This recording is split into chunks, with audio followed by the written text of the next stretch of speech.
going out to millions.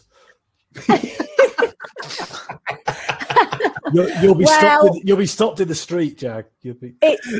This is starting all over again, everybody. Welcome back to our bite-sized webinar. You can tell we've got trouble already prior to coming on here.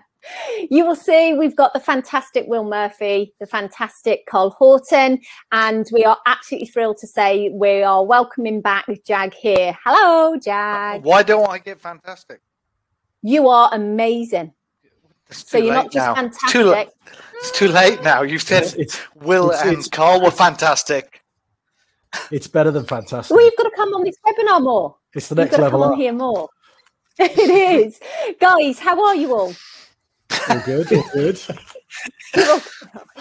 I see. Well, please bring some sense back to this panel. Yes, please. I'm your man for sense. Thank you. Sense I'm known as. Mr. Murphy, how has your week been? Week's been very good. Very, very, very busy, which is great. And the practice is very busy. The online booking system seems to be working an absolute treat. So fantastic. Almost too good in a way, you know, when you like those little gaps in between sometimes just to have a cup of tea, check the football results, that sort of thing. And then all of a sudden you come in the next day and they're all full up, you know, it's just, I should be grateful. Is that because I am really. Did you have a heavy weekend with the rugby? Is that what it was? You needed a slow start to the week? It was relatively sensible, but it was consistent, I would say, you know. Just started early, kept going, nothing silly. Some good results, unless you're an England fan. Obviously, the Scottish out there will be very delighted. Are you opening Christmas presents or something? What's going on? I'll just switch his mic off. He can turn it back on when he's ready. I've turned. You need to turn your mic back on, mate. Top of the screen. Top of the screen. Can you hear me now? Yeah. I was told if you raise the computer up a bit, you look slimmer. Oh, okay. Yeah, your face looks slimmer. Does that look better now? Did Ben tell you that? No. Ben needs all the help he can get. Oh, you. I showed you working for me. Photos. I know. I'm trying. The box is uneven. Oh, see what you. Oh, now I understand what you. Do I look slimmer? Yeah. Very much so. Now you're fantastic. You look fantastic. There you go. Lost a couple of pounds. Carry on. Well, that was it really. So yeah, super busy. That's really good. And within that, I've decided that I'm going to take every other Friday off. So that's been crossed out of my diary. Cheeky. I know. It's always. What am I going to do? Prep for the webinars. Prep for the webinars. Read up on air filters and virus killers. I'm going to be on top of it and the science. Do you know what? I don't know. That's the beauty of it, isn't it? You know, when you've got days crossed off in the diary. So, you know, hopefully when we can all start getting out and about again, we want to go down to Wales a little bit more, you know, because we do like going down to Mumbles. So that was a thing. We've had a little nose about, you know. So, yeah, that was just something that, you know, made me feel good. So there you go. That's my chirpy news for the week. Oh, I think that's brilliant, Will. And I tell you what, I hope in a couple of months' time you haven't filled your Fridays with everything, because I think that's what a lot of people tend to do. So I hope you do have them to do those nice bits and pieces, not paperwork. You know it'll happen. We'll ask it every week. I'll try. Absolutely. So, Carl Horton, what about you? I spent most of the weekend phoning my mates, telling them to use this new online booking system this guy had sorted out for his practice. But don't turn up. Yeah. So do you class Will as a friend then? You can pay. You can pay in Bitcoin as well. So that's even better. Yeah. Oh, can I tell you? Am I allowed to say a story about Ben and Bitcoin? Yeah. So basically, you know, you hear about these stories about your computers being hacked. Oh, actually, no. No, it's best not we say this. We won't say the story. Okay. We won't. I can tell you in private. I'll tell you in private. No problem. I do. Well, funnily enough, talking about Ben and being hacked, I do know that the practice did suffer from a software failure. Yeah. It was all sorted. We will talk about it offline. Yeah. Absolutely. Okay. Right. No problem at all. Back to your week, Carl Horton. You've got to be careful where you browse. Yeah. And then Tuesday had the jab at the Millennium Point. That was the Oxford, and I was chatting away to because it was quiet. That was what I thought was a bit sad, was that it was a little bit quiet. But then they said Friday was stacked out. But when I went there, I felt a little bit out of place because they were all over 80. And mind you, I didn't fit in. I look fairly old. But so she said, "Are you a healthcare worker?" And I thought, part of me thought of going, "No," just to see what kind of response I'd get. But anyway, the girl that was doing the injection was a dermatologist, and she was telling me. I mean, we all whinge about the dental side of it, but she said that they haven't worked since the original lockdown, from where she's from. Because they've been told by their regulatory body that there's a problem with the way that they work and it's unsafe. And there's loads of skin cancers being untreated, to the point of which it's not treatable in some cases by the time they get to it, or it won't be treatable by the time they get to it, which was really sad to hear. I mean, I couldn't quite, I didn't really think of things like that happening to that level. I knew that we had the oral cancer webinar, and we knew that certain procedures had been kind of delayed and things like that, and it had happened, but not to the extent where that actually completely stopped some of our sort of other professionals from working at all. And I couldn't see that. I mean, she couldn't. I asked her why, and she said, "Well, because we work in close contact." And I said, "Well, any closer than you are now?" Because she was right there, and she went, "Well, no, not really." And I said, "Well, we're using respirators and all that sort of stuff. Surely you could do that." And she fair enough, she didn't have an answer for it. And then she jabbed me, and that was me knocked out for 3 or 4 days. It was a dead arm, and I felt like I did when I had COVID, to be fair, without the cough, and I'm still alive. And other than that, it's been a fantastic week. Well, good. Yeah, little visit to Malvern, to Ben's practice, with the computer still not working. Still, that Russians are still infiltrated the system. But yeah, it's been good. Lots of things going in. Did some nice guided surgery, so that was nice to try out. Used a different software, 3DII. It's Korean, which was lovely to use. It's a little bit cheaper than Co-Diagnostics and Implant Studio, but real nice workflow. Worked really well. Lab printed the models, which I forgot to say, don't print it, because I got my printer working. So I've got 2 sets of models. So if anybody wants a spare one, I've got a spare model. It might not fit, but they can have a go with it. What guided system did you use then to actually drill? Did you actually have guided drills? Yeah. Got well, it's add-in we were using for this one. So yeah, sleeveless guided. I'll show you, because I forgot, you're into all that, aren't you? So I'll show you the system. It's lovely. It's really nice, really straightforward.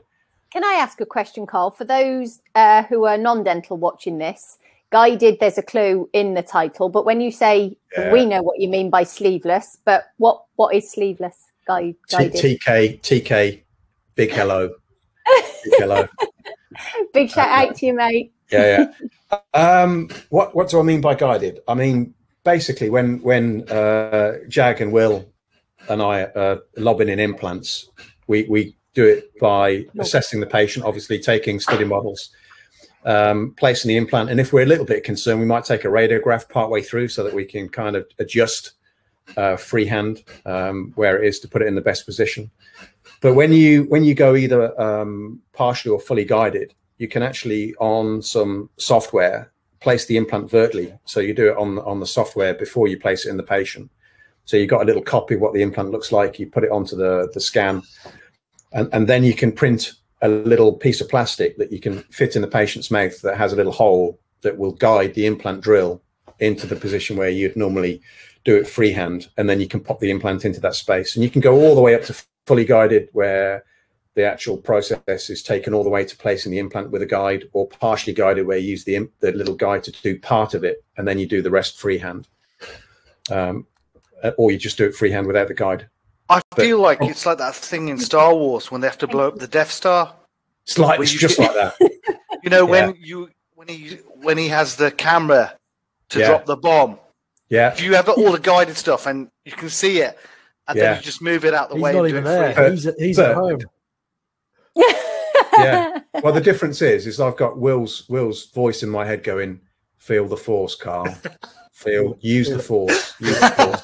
So I just close my eyes. 1 millimeter left, Carl. Bingo. 1 millimeter right. Now. Yeah. It's coming out here sometimes, but it's still restorable. It's not true, by the way. Yeah, they are serious. Right? Just take a bit longer. I was speaking to a lab technician. I won't say who, and he was trying to restore. No, I can't. And he was trying to restore an implant, and he says it's just unrestorable. Like the way they've placed the angle of the implant is coming out. The angle of the teeth is like that, coming down. The implant is like that. Oh, that's a bit tricky. And it's like, how can you restore it? Even if you have like an abutment and cement the crown on, it's unrestorable. Just orthodontically move the rest of the teeth to match the. So we just bring them to. I once it was mine, and I was like, like, why can't you restore it? No. I once made a massive mistake. I've made several in my life. But this one, I was on the ortho department as an SHO, and the young girl was sat in the chair, and she'd got sort of two quite big front teeth with a big diastema, big gap in between them. And I was explaining ortho and how it all worked. And I just said, well, we'll get all this sorted. So when you're older, you don't look like Bugs Bunny. And then turn around to the mum who looked like Bugs Bunny. Try and justify it very quickly. Not that Bugs Bunny's bad. Not only that. It got progressively worse, because when I took the upper impression, she vomited and just threw up in between her legs on the dental chair. And it's that kind of vomit that just slid really quickly before you can get a towel onto it and everything. I thought this stage just go. Yeah, I just wanted to. Was it all carrots? You said Bugs Bunny. Yeah. And that's all, folks. Right, Jag, come on. How's your week been? He's gone mute again. That's not me, mate. I didn't turn your mic off. Back on? Yes. Yay. I got asked by BBC Worcester and Hereford to speak on the radio about why the people can't get an NHS dentist. And I just told the truth. There was a problem beforehand. With the pandemic, it's just exacerbated things. Yeah. I explained on the NHS, we're taking twice as long to see people because the treatment's taking twice as long. So, there's less capacity. And the only capacity is in the private sector. And he basically just said, so people with money will be all right. But that's true. I know it's brutal. No, it's true. I heard you were very honest. Yeah. I think it is true. And, those of us who are private dentists, dare I say it, are kind of reaping the benefit of that. Because we've never had more new patient inquiries, and it's not right in some respects, is it? But obviously there's a system problem within the NHS that doesn't allow access. Yeah, but some of the stuff was crazy. Like, I can't blame the NHS, because there's some people who said, there was one article about somebody who couldn't find a NHS dentist for 5 years, and it's just like, I don't think that's the NHS dentistry. I think that's the person. Do you know what I mean? A lot of people are blaming COVID, but if they've not found a NHS dentist previously, they can't blame the situation now. They've not. I know COVID was around a little bit longer than we thought it was, but I don't think it was around 5 years ago. Exactly. Do you know what I mean? You can't blame. I know the NHS has got its flaws, but a lot of these people didn't have an NHS dentist before. You know, you look at the hospitals, everything's been put off. So, and they've had extra money as well. And all the operations have been put off. Like you were talking about the dermatologist. Yeah. Do you know what I mean? They've had extra money and they're still a big problem. NHS dentistry's not had any extra money. So, you know, they can't. I think but what about NHS dentists are an easy target. What about the effect of going down to, 20% of the work and getting whatever 80% of the money? Do you think that's had an effect on access? I think when people talk about access, there's two different things. You know, you have patients registered with a practice. Is them having access problems, or people who aren't registered with a practice and having access problems? There's two different access problems. You know, I think people registered with a practice, they shouldn't have any access problems. We were up and running, and, you know, anybody in pain was seen.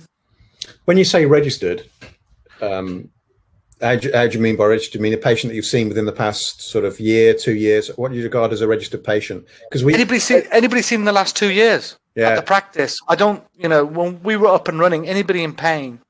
Because I think just to be clear on that, we had registration when we were NHS dentists, so we understand what I defined as registration. For me, we got paid for the patients that we had on the book. It wasn't a lot, but you got paid. Oh, the capitation, capitation. So that was a registered patient. And then when the new contract came in 2006, that disappeared. So the kind of the base of registered patients in terms of how you got paid, once the patient's treatment was complete, they were no longer registered with you anymore, and they were free to go wherever they wanted, and you were free to see whoever you wanted. There was no such thing as the loyalty had gone.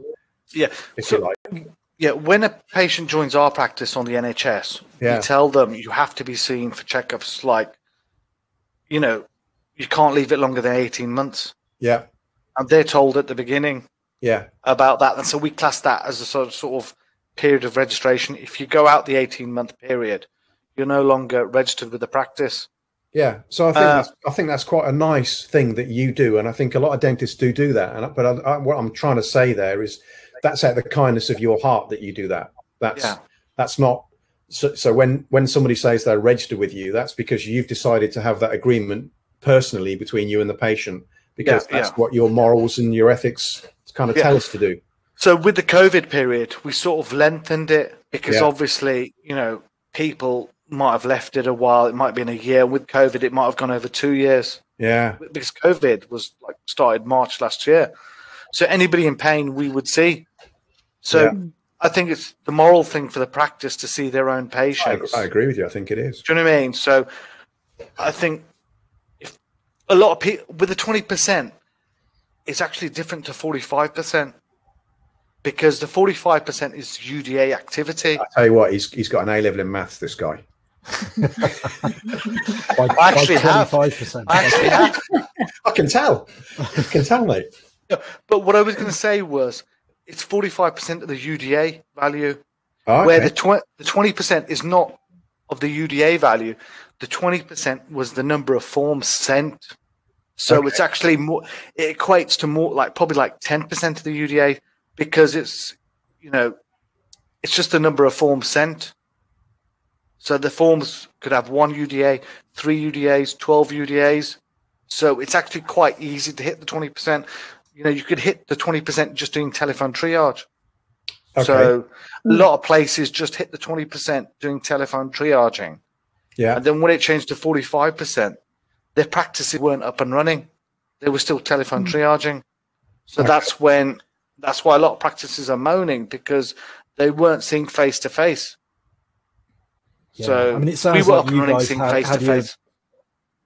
Yeah, it sounds like you had your act together in order to get that sorted. But I suppose a lot of the stories coming out, and probably the ones that make the press, are from the practices that aren't really up and running, or I guess if they've got every surgery is full every minute of every day, and people are having to do fallow time of whatever period, then obviously, the whole capacity thing is, going to be compromised, isn't it? Mm. Yeah, every practice is different how it's been running. Some people, some people are up and running. Some people are just doing telephone triaging. I've heard horror stories where even now practice. Well, not now. They have to get their act together now. But it takes if they've just been telephone triaging, it takes a while to get up and running, working out. Even though you've got a standard operating procedure, putting it into practice is totally different. You're learning new things when you put it into practice. It's all right having it written down. I still telephone triage. So if I see like Jag on my phone, I'm like, nah. No. Straight to voicemail. Red button. Yeah. Think like that. In regards, when you're talking about new patients, or you touched upon it, Jag, and I appreciate you might have meant NHS practices, but Will, I recall when you fully started back last year from the first lockdown, I wouldn't put words in your mouth as inundated, but I think you had quite a few new patients, didn't you? Yeah, and we're still getting them, and I guess we modified the way we worked in order that you as an individual dentist had 2 surgeries to work in, which is a luxury that obviously not that many places can have. But that was the way we were able to get around things and keep a certain level of capacity and turnover running effectively. So that was our way of becoming efficient, because we were getting a lot of new patients, a lot of pain, patients coming in, because in many respects they were able to phone us up and be seen that week and have something done to solve the problem, which also was good for us because it created goodwill. So patients understood that they can be seen pretty much when they want to be and not have a huge waiting list. You mentioned. So would you have said, Will, that was? Go on. I was going to say no, because my question goes off a little bit, so it'll make him angry when I ask my question. So you ask yours first. You can. What, you mentioned about. No, I'm joking. You mentioned about fallow time, and you've been vaccinated. Jag, have you been vaccinated? I've had COVID. You've had COVID. I mean, so have I. But I've had from one of the corporates, they've actually asked me for either one, proof of antibodies, or proof of life, or 2, vaccination. So I've had to give them proof that I've actually been jabbed. And I wonder whether that's going to come into our profession. It's odd that the corporate have asked for that already. But where I was going with this was, do you think now that we're kind of all getting to the point where most of the healthcare workers have been vaccinated, or like Jag and me have had COVID, where we're going to see a reduction in this sort of fallow time period? Is the fallow time period going to be reviewed, do you think, at any point? I mean, it's down to 10 minutes now. If you have everything, it's 10 minutes. Yeah, your practice, mate. Yeah. That's because you got those little woodpeckers and you open the windows. You got virus killers. Those woodpeckers. Literally, got a whole team of virus killers. Ben. Well, he's a virus killer. I'm a virus killer now. Like I said earlier, you just breathe the stuff in and filter it for 2 weeks and we're fine. But then saying that, when I had COVID, what was interesting was, if you get COVID, you have to isolate for 10 days. But the person living with you, people living with you, have to isolate for 14 days. So that they cut that down to 10 days. So I guess you're only infectious for the first couple of days. Allegedly. Yeah. Well, I'm just saying, I just found it strange. Yeah, it is. It is. There's no kind of... There's no proof. No. Yeah, you've gone... I'm going to keep stum. Well, and in the absence... I'm going back about 6 months here, but in the absence of real evidence, people kind of write their own rules, which I think is sort of what's happened in a lot of cases, isn't it? Like you'd see all these mitigation things. So everybody's got their own SOPs and you can bring in your own mitigation. And I guess nobody's going to argue the toss now, are they? I don't think. Yeah. Are people still researching all this stuff like crazy, or? I'm not. I stopped. Yeah, I've got a life. Go on, Jag, sorry. My hygienists were doing hand scales. So I saw this thing. Yeah, they were just doing hand scales. So I thought, you buy these woodpeckers, and it's like they will clean the air, electric field, kill bacteria, viruses, so you can do fallow. So you can do AGPs. And then a week later, I was on an NHS webinar, and they basically said, you don't need the air cleaned. You have to have it changed. Yeah. So I can't use the woodpeckers. Ben was angry with me because I spent $2,000 on something that was useless. Well, I don't know if it's useless, but the first thing I recommend that you do is you change it from a scale and polish to professional debridement. That's but don't worry about that. And then the next thing is just get a big sheet of cardboard and just waft it. Well, I just an extractor fan. Just got an extractor fan. Yeah, 10. Perfect. I think it's just over 10. I think it's 10.5 air changes an hour. I mean, if you go in the whole hog, you can use the FGDP calculator, can't you? And do a real professional job of making up the evidence. And but it does seem like that. It's just like 1 week it's somebody else speaks, another week somebody else speaks. Is that the problem with our profession? It's just like we got who do we believe? We got BDA, FGDP, the GDC saying nothing unless. Oh, don't worry, mate. The GDC will be knocking on the door after that interview with the radio station. And we're knocking on mine after that comment as well. Oh well, it's been nice knowing you two. I was going to say, Jag, you can do your own. Who knew this was our final webinar? Those fitness to practice hearings, they're so much fun. Perhaps we should just clarify that when you say Jag doing his own teeth in prison. Perhaps we should actually let the folk out there know, if they don't know, that Jag actually offers dental treatment within a prison. Well, he provides it. I don't know. I think offering it is different, isn't it? I offer it on the black market, so he has to kind of work, get in there, commit a few crimes, and then do some dentistry, and then he gets let out after 24 Never know. hours. Is that in exchange for 20 beds? Well, Jack told us they're all innocent. You've had a fitness to practice, have you? The speeding, failing to let the GDC know in time that I had a driving ban for speeding. They basically said it was bringing the profession into disrepute because I was giving the public a bad image of dentists. But none of the public knew until I had it put on the GDC website.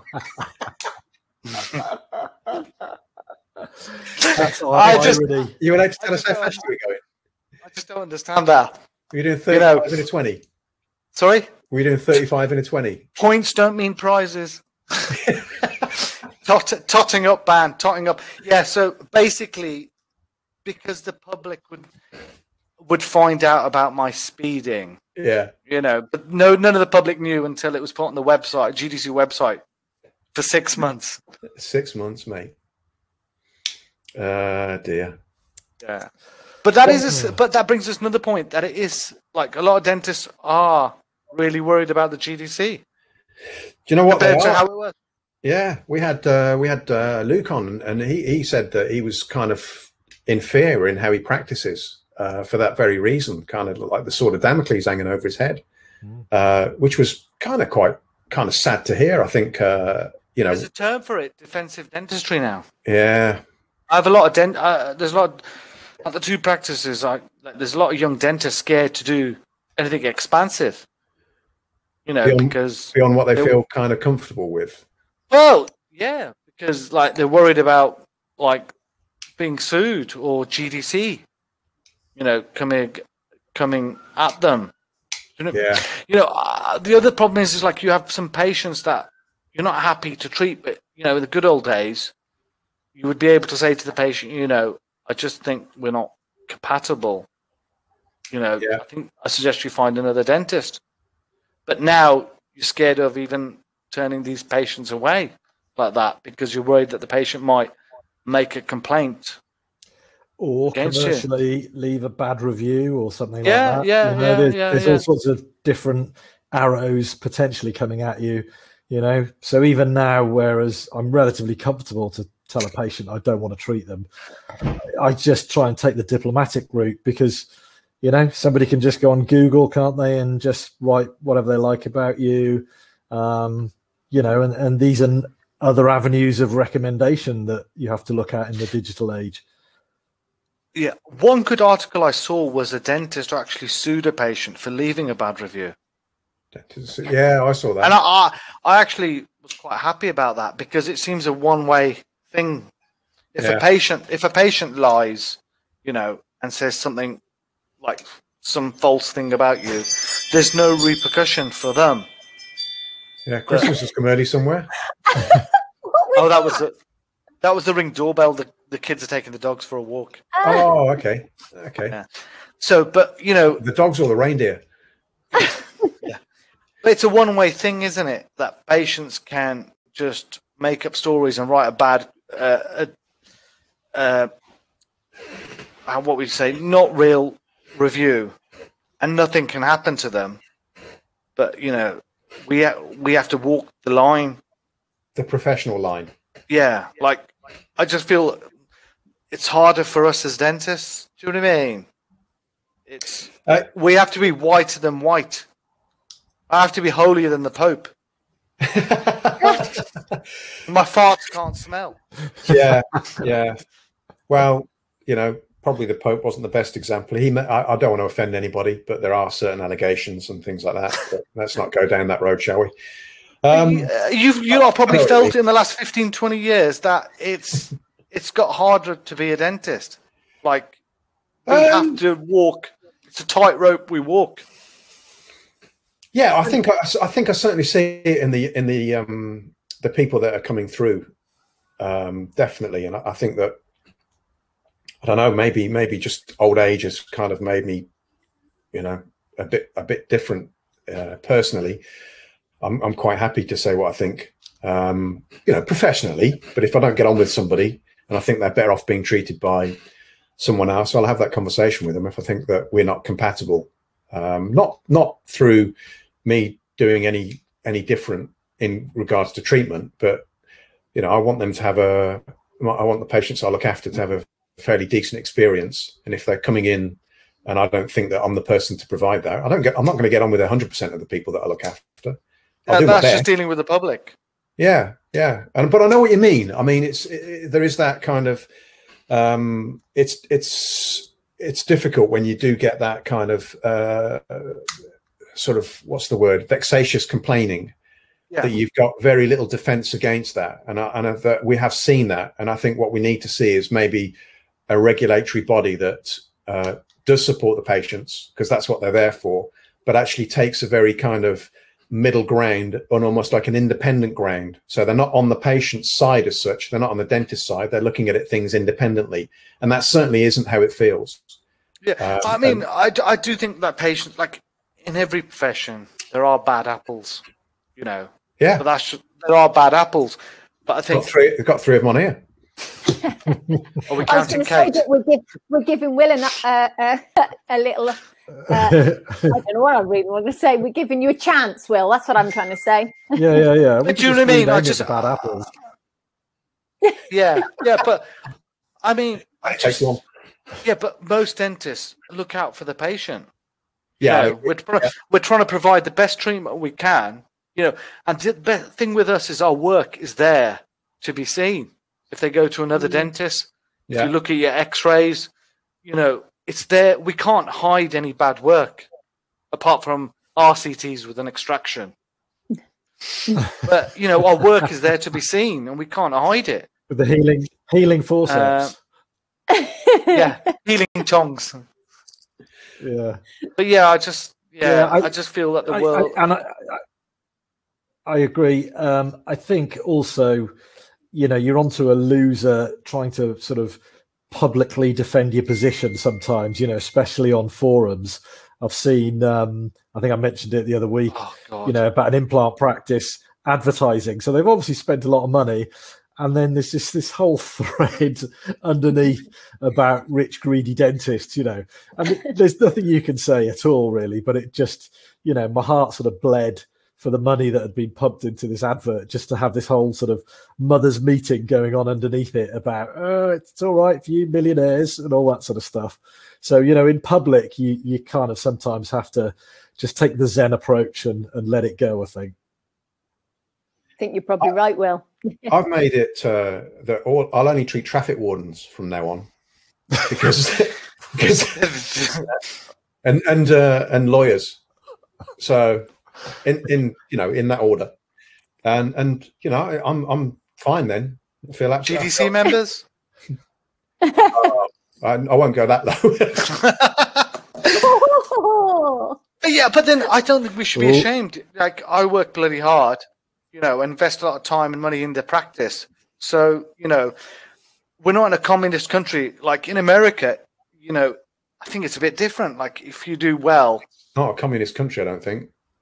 Yeah, but you know what I mean. It's like if I work hard and invest a lot of money and time into the practice, you know, I want to buy the finer things, and it shouldn't be hard.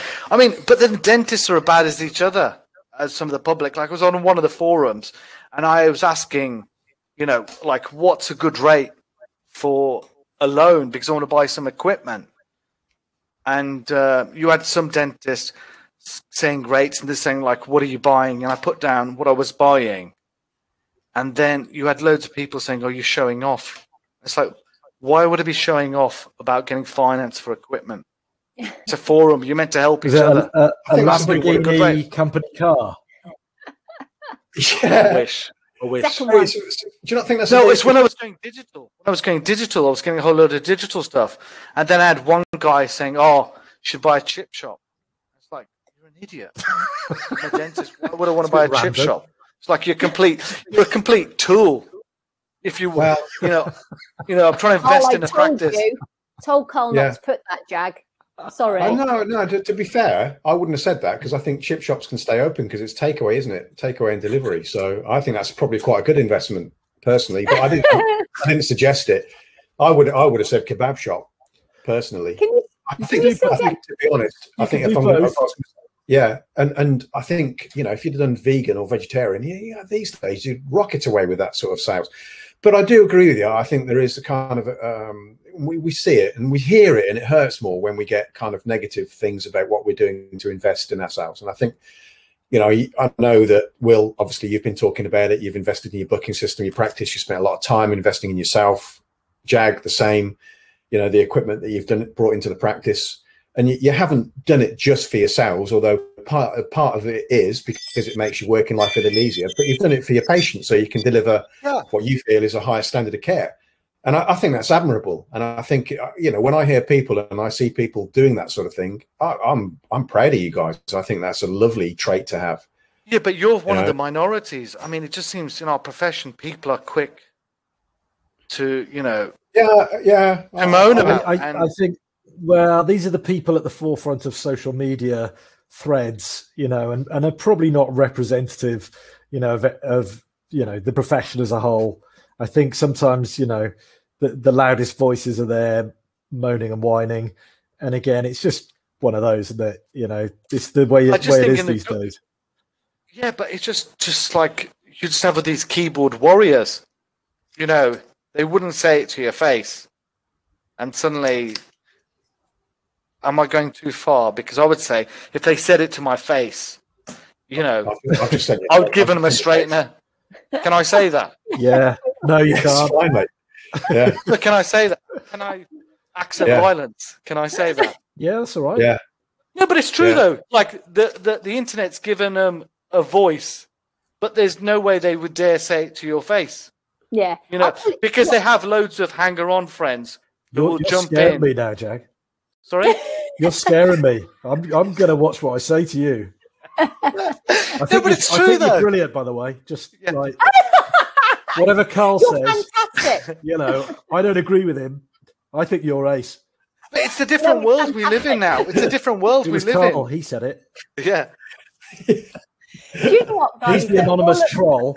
All of what you're saying, Will, and I think you're right. Unfortunately, with some social media people, it's given them a voice that people tend to listen to. And you guys, I'm sure you've all been there. You could see, it doesn't matter how many patients a day, but if you saw 20 patients a day, 19 of those were absolutely lovely and fantastic, and one person was very, very rude. Tell me which one person you remember that day. Obviously, it's the rude one. And I do think it's the same with some of the social media banter. It's a shame, really, that people tend to focus on the negative bits that come out rather than the positive. And I agree with Carl. If any of the colleagues turn around and say, I've brought a scanner or I've brought this, never in a million years would I ever think, well, yeah, you would, that's selfish. I'd be like, that is amazing, fantastic, well done. So, you know, it's a pinch of salt, isn't it? And but it's quite right. It's human nature that I can't take that criticism. It's fair enough. Well, it's not even criticism. They're just taking the mick. And just you're never going to get any after tonight because you're going to give him a straightener. Yeah. Will I be done by the GDC for commit acts of violence? If somebody comments and makes a bad comment and then ends up getting hurt.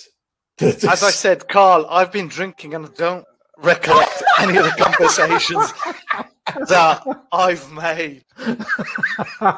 You can watch it back. Don't worry. Oh my goodness. It'll all be edited. Yeah, Live. Edit this out. Yeah. Gentlemen, it's all the fumes from the resin that you've been buying to print those guides with on those fancy machines you've been investing in. I've got all the gear, but no idea. Oh, bless you. Gentlemen, we are 10 to 7, I think. Oh, wow. So I think we shall wrap it up for this bite-sized webinar. How much of this will you have to cut out? Will it be good to be shut down to like 5 minutes? Hey, it's all live. It's all live. It's all good. Gentlemen, thank you so much once again. I dare say you're going to be busy tonight and tomorrow making that letterbox just a little bit bigger for Sunday's cards. What? That was a hint. I am helping you out. I tell you what, I do like the board behind Carl. That's quite like proper professional, isn't it? Mate. You started it now. Oh, here we go. Where's my branded gear? Will, you know what I'm going to say to you. I'm still waiting. I know. Oh. Seriously. Do we have to put a disclaimer on that any of the opinions shared on this evening's webinar were everyone's own opinion and not affiliated to any organisations? And I can't read it, mate, but yeah. Bewdley Dental Care, Bewdley Jag Hear. Why is mine back to front? So it's not back to, back to... No, it's not back to front. It just looks back to front to you. So is it straight to you? Yeah. All right. Oh my goodness. Everybody out there, thank you very, very much for this evening. We do hope you have a lovely weekend. Stay warm and stay safe. Boys, gentlemen, thank you very much. Thanks for having us on. Have a fantastic We won't be back on now. Definitely. Pleasure. Yeah. Take care, guys. Good evening. Cheers. Bye, everybody. Bye-bye. Good night. Bye-bye.